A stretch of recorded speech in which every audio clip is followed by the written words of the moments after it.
7 Action News reporter Darren Cunningham is in Pontiac, where he spoke with parents and county officials on how they feel about the mask mandates ending and what comes next. While mandates and orders have been the norm during the pandemic, Oakland County spokesman says he's heard this time frame we're currently in referred to as the personal responsibility phase of the pandemic.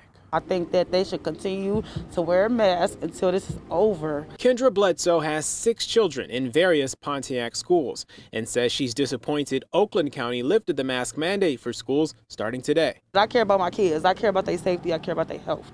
I don't want my kids getting sick. What is your plan? Well, I plan on making sure keeping stands stacked up on our masks. I continue to make sure that my kids continue to wear masks to school. I give them extra masks just in case. It's up to the schools to decide what they're going to do. You know, we only lifted the order, but we certainly still recommend wearing a mask combined with the other preventative measures is such a good idea.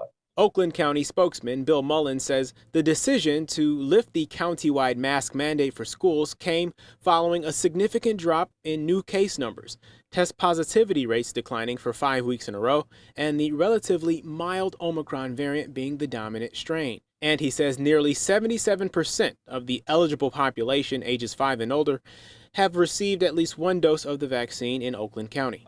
Ed Little, who retired from teaching during the pandemic after 36.5 years, agrees a mask mandate should be a more localized decision. Just because there's certain circumstances for different districts that would lead to, if there's more of a need for it. Shirley Hargrave, a clinician, believes lifting the mask mandate for schools now will lead to another spike. And depending on what the virus does, if it mutates into something else again,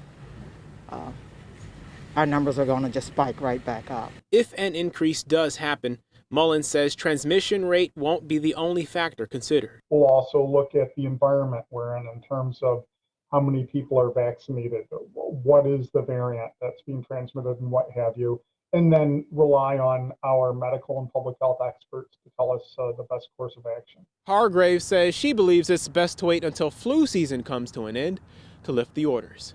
In Pontiac, Darren Cunningham, 7 Action News.